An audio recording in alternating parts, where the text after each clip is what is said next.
کہا جاتا ہے کہ مغلیہ دور میں ایک فارسی کہاوت عام تھی کہ یا تخت یا تابوت۔ اگر ہم مغلیہ تاریخ کے صفحات کو پلٹ کر دیکھیں تو ہمیں معلوم ہوگا کہ مغل بادشاہ شاہ جہاں کے بیٹے اورنگزیب نے اپنے بڑے بھائی اور باپ کے لاڈلے بیٹے دارا شکوہ کا سر قلم کروا کر ہندوستان کے تخت پر قبضہ کیا تھا۔ اورنگزیب سے پہلے خود شاہ جہاں نے بھی اقتدار کی خاطر نہ صرف اپنے دو بھائیوں خسرو اور شہریار کی موت کا حکم دیا تھا، بلکہ سن 1628 میں تخت سنبھالنے کے بعد اپنے دو بھتیجوں اور چچا زاد بھائیوں کو بھی قتل کروا دیا تھا۔ مغل بادشاہ شاہ جہاں کے سب سے بڑے اور چہیتے بیٹے دارا شکوہ کی شخصیت کے حوالے سے حال ہی میں شائع ہونے والی کتاب دارا شکوہ دی مین ہو وڈ بی کنگ کے مصنف ایوک چندا کا کہنا ہے کہ دارا شکوہ کی شخصیت انتہائی کثیر الجہتی اور پیچیدہ تھی۔ ایک طرف وہ ایک بہت ہی پرجوش انسان، ایک مفکر، باصلاحیت شاعر، اسکالر، ایک اعلیٰ درجے کا صوفی اور فنون لطیفہ کا علم رکھنے والا شہزادہ تھا، لیکن دوسری طرف دارا شکوہ کو انتظامیہ اور فوجی امور میں کوئی دلچسپی نہیں تھی۔ دارا شکوہ فطرتاً نرم مزاج تھے اور لوگوں کی شناخت کے بارے میں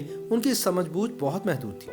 دارا شکوہ شہنشاہ شاہ جہاں کو اتنے پیارے تھے کہ وہ اپنے ولی عہد کو فوجی کارروائیوں میں بھیجنے سے ہمیشہ ہچکچاتے رہتے تھے اور انہیں ہمیشہ اپنی آنکھوں کے سامنے اپنے دربار میں رکھا کرتے تھے۔ تاہم شاہ جہاں کو اپنے دوسرے بیٹے اورنگزیب عالمگیر کو فوجی مہمات پر بھیجنے میں کوئی ہچکچاہٹ نہیں تھی، حالانکہ اس وقت ان کی عمر محض 16 برس تھی جب اورنگزیب نے جنوب میں ایک بڑی فوجی مہم کی رہنمائی کی تھی۔ اسی طرح دیگر بیٹوں مراد بخش کو لڑنے کے لیے گجرات بھیجا اور شاہ شجاع کو بنگال کی طرف روانہ کیا گیا، لیکن بادشاہ کا سب سے زیادہ پیارا بیٹا دارا شکوہ دربار میں ہی رہا، جس کا نتیجہ یہ ہوا کہ دارا شکوہ نہ جنگ کا سامنا کرنے کے قابل تھا اور نہ ہی خاندانی سیاست کا۔ شاہ جہاں دارا شکوہ کو اپنا جانشین بنانے کے لیے اس حد تک تیار تھے کہ انہوں نے ایک خصوصی تقریب کا اہتمام کیا اور انہیں شاہ بلند اقبال کا لقب دے دیا۔ اس کے بعد بادشاہ نے اعلان کیا کہ ان کے بعد دارا شکوہ ہندوستان کے تخت پر بیٹھیں گے۔ شہزادے کی شکل میں دارا شکوہ کو شاہی خزانے سے 2 لاکھ روپے کی رقم بھی دی گئی، جبکہ انہیں 1000 روپے یومیہ الاؤنس بھی دیا جاتا تھا۔ اس دوران 28 مئی سن 1633 کو ایک بہت ہی ڈرامائی واقعہ رونما ہوا، جس کا اثر کئی برسوں بعد ظاہر ہوا۔ شاہ جہاں کو ہاتھیوں کی لڑائی دیکھنے کا بہت شوق تھا۔ وہ 2 ہاتھیوں سدھاکر اور سورج چندر کے درمیان لڑائی دیکھنے بالکنی سے نیچے آئے۔ جنگ میں سورج چندر ہاتھی نے میدان چھوڑ کر بھاگنا شروع کیا اور سدھاکر غصے میں اس کے پیچھے دوڑا۔ تماشا دیکھنے والے گھبراہٹ میں ادھر ادھر بھاگنے لگے۔ اس دوران ہاتھی نے اورنگزیب پر حملہ کیا۔ گھوڑے پر سوار 14 سالہ اورنگزیب عالمگیر نے اپنے گھوڑے کو بھاگنے سے روکا اور جب ہاتھی اس کے قریب آیا تو اس نے اپنا نیزہ اس کے ماتھے پر دے مارا۔ اس دوران کچھ فوجی وہاں پہنچ گئے اور شاہ جہاں کے گرد گھیرا بنا دیا اور شاہ جہاں کو اپنی حفاظتی تحویل میں لے لیا۔ ہاتھی کو خوف زدہ کرنے کے لیے پٹاخے چھوڑے گئے، لیکن ہاتھی نے اپنی سونڈ سے اورنگزیب کا گھوڑا گرا دیا، لیکن اورنگزیب گرنے سے پہلے ہی اس پر سے کود پڑا اور ہاتھی سے لڑنے کے لیے اپنی تلوار نکالی۔ تب شہزادہ شجاع پیچھے سے آیا اور ہاتھی پر حملہ کر دیا۔ ہاتھی نے اس کے گھوڑے کو اتنی زور سے لات ماری کہ شجاع بھی گھوڑے سے نیچے گر گیا۔ تب راجہ جسونت سنگھ اور بہت سارے شاہی فوجی اپنے گھوڑوں پر وہاں پہنچ گئے۔ چاروں طرف سے شور مچانے پر ہاتھی وہاں سے بھاگ گیا۔ اورنگزیب کو بعد میں شہنشاہ کے سامنے لایا گیا، جس نے اپنے بیٹے کو گلے سے لگا لیا۔ ایوک چندا کہتے ہیں کہ بعد میں ایک جلسہ منعقد کیا گیا جس میں اورنگزیب کو بہادر کا لقب دیا گیا۔ انہیں سونے میں تولا گیا اور یہ سونا انہیں بہادری دکھانے پر انعام کے طور پر دیا گیا۔ اس سارے واقعے کے دوران دارا شکوہ وہیں موجود تھے، لیکن انہوں نے ہاتھیوں پر قابو پانے کی کوئی کوشش نہیں کی۔ لیکن مغلیہ مورخ رانا صفی کا کہنا ہے کہ دارا شکوہ جائے وقوع سے کچھ فاصلے پر تھا۔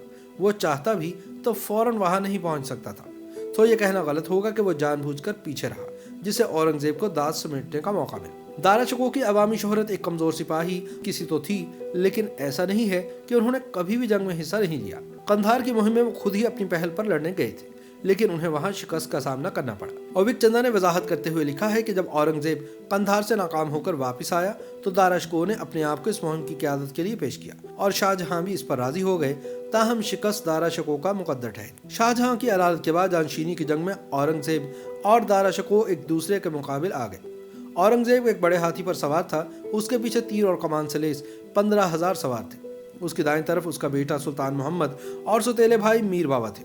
سلطان محمد کے ساتھ نجاوت خان کا ایک دستہ تھا۔ اس کے علاوہ مزید 15,000 فوجی مراد بخش کی کمان میں تھے۔ مورخ ایوک چندا لکھتا ہے کہ ابتدا میں دونوں افواج کے درمیان مقابلے کی ٹکر ہوئی، لیکن پھر اورنگزیب نے حقیقی قائدانہ صلاحیت کا مظاہرہ کیا۔ اس نے اپنے ہاتھی کی چاروں ٹانگوں کو زنجیروں سے بندھوا لیا تاکہ وہ آگے جا سکے اور نہ پیچھے۔ پھر اس نے چیخ کر کہا، مردان دلاوراں بہادر، وقت مقرر، یعنی بہادرو اپنی جانبازی دکھانے کا وقت آ گیا ہے۔ ایوک چندا کے مطابق اس وقت تک دارا شکوہ جیت رہا تھا، لیکن پھر اس کے قریبی نائب خلیل اللہ خان نے دارا سے کہا کہ آپ ہاتھی پر کیوں بیٹھے ہوئے ہیں؟ آپ خود کو کیوں خطرے میں ڈال رہے ہیں؟ اگر ایک تیر بھی آپ کو چھو گیا تو کیا ہوگا؟ آپ ہاتھی سے نیچے اتریں اور گھوڑے پر سوار ہو کر لڑائی کریں۔ اس مشورے کے بعد دارا شکوہ ہاتھی سے اتر گئے، لیکن جب دارا شکوہ کی فوج نے اس کا ہاتھی خالی دیکھا تو افواہیں پھیلنے لگی کہ دارا شکوہ یا تو پکڑا گیا ہے یا مارا گیا ہے۔ دارا شکوہ کے فوجی گھبرا کر پیچھے ہٹنے لگے اور اسی دوران اورنگزیب کی فوج نے انہیں روند ڈالا۔ اطالوی مورخ نکولا منوچی اپنی کتاب سٹوریا ڈو مغور میں لڑائی کو بہت عمدہ انداز میں بیان کرتے ہیں۔ منوچی لکھتے ہیں کہ دارا شکوہ کی فوج کے پاس پیشہ ور فوجی نہیں تھے، ان میں سے بہت سے یا تو نائی تھے یا قصاب یا عام مزدور تھے۔ دارا نے دھوئیں کے بادلوں کے بیچ اپنے گھوڑے کو آگے بڑھایا۔ بہادر دکھائی دینے کی کوشش کرتے ہوئے اس نے حکم دیا کہ نقارے بجتے رہیں۔ اس نے دیکھا کہ دشمن ابھی کچھ فاصلے پر تھا، اس کی طرف سے نہ تو کوئی حملہ ہوا ہے اور نہ ہی فائرنگ۔ دارا اپنے فوجیوں کے ساتھ آگے بڑھتا چلا گیا۔ جو ہی وہ اورنگزیب کے لشکر کے پاس آیا، اورنگزیب کی فوج نے توپوں اور اونٹوں پر سوار بندوق برداروں کی مدد سے ان پر حملہ کر دیا۔ دارا اور اس کے سپاہی اس اچانک حملے کے لیے تیار نہیں تھے۔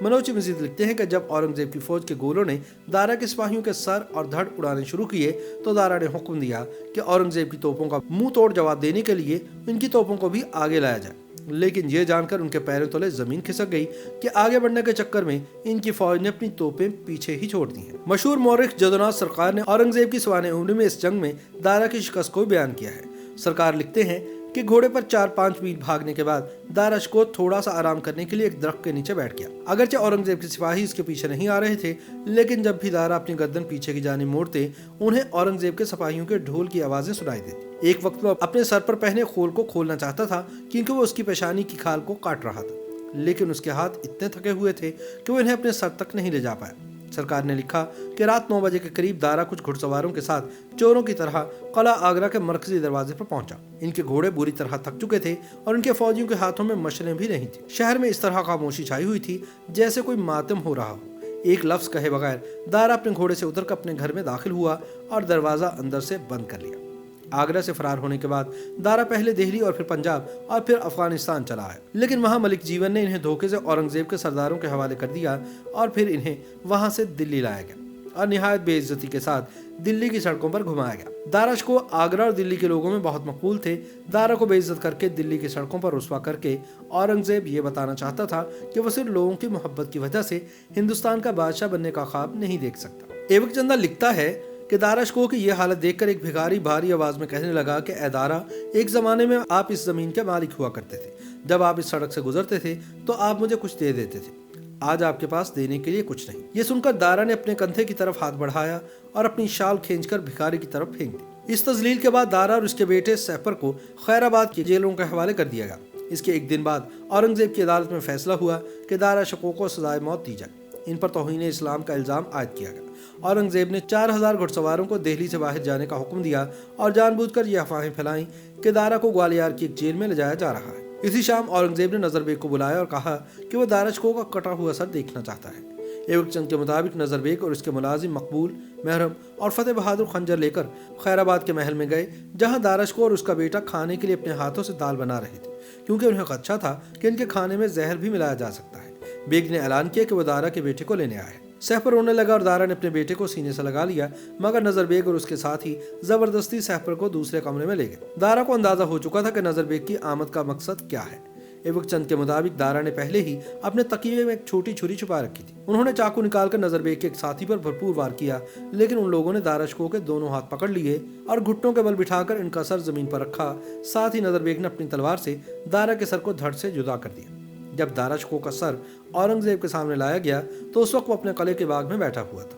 سر دیکھنے کے بعد اس نے حکم دیا کہ اسے دھو کر اس کے سامنے پیش کیا جائے۔ ایوک چند لکھتا ہے کہ اس موقع پر مشعلیں اور لالٹینیں لائی گئی تاکہ اورنگزیب اپنی آنکھوں سے دیکھ سکے کہ یہ سر اس کے بھائی دارا شکوہ کا ہے۔ اگلے دن یعنی 31 اگست سن 1659 کو اس نے حکم دیا کہ دارا کے سر سے جدا ہوا دھڑ ہاتھی پر رکھ دیا جائے اور ایک بار پھر اسے دہلی کے انہی راستوں پر گھمایا جائے جہاں دارا کو زندہ گھمایا گیا تھا۔ یہ دلخراش منظر دیکھ کر لوگ حیران رہ گئے اور عورتیں گھر کے اندر جا کر رونے لگی۔ بعد ازاں دارا شکوہ کے سر کٹے دھڑ کو مغل بادشاہ ہمایوں کے مقبرے کے صحن میں دفن کر دیا گیا۔ اطالوی مورخ نکولا منوچی اپنی کتاب سٹوریا ڈو مغور میں لکھتا ہے کہ اورنگزیب نے شاہ جہاں کو ایک خط بھیجا جس پر لکھا گیا تھا کہ اورنگزیب آپ کا بیٹا تحفے میں آپ کے لیے یہ تشتری بھیجتا ہے، جسے دیکھنے کے بعد آپ اسے کبھی بھی بھول نہیں پائیں گے۔ پھر شاہ جہاں کے سامنے ایک ڈھکی ہوئی تشتری پیش کی گئی۔ جب شاہ جہاں نے تشتری پر سے کپڑا اٹھایا تو اس کی چیخ نکل گئی،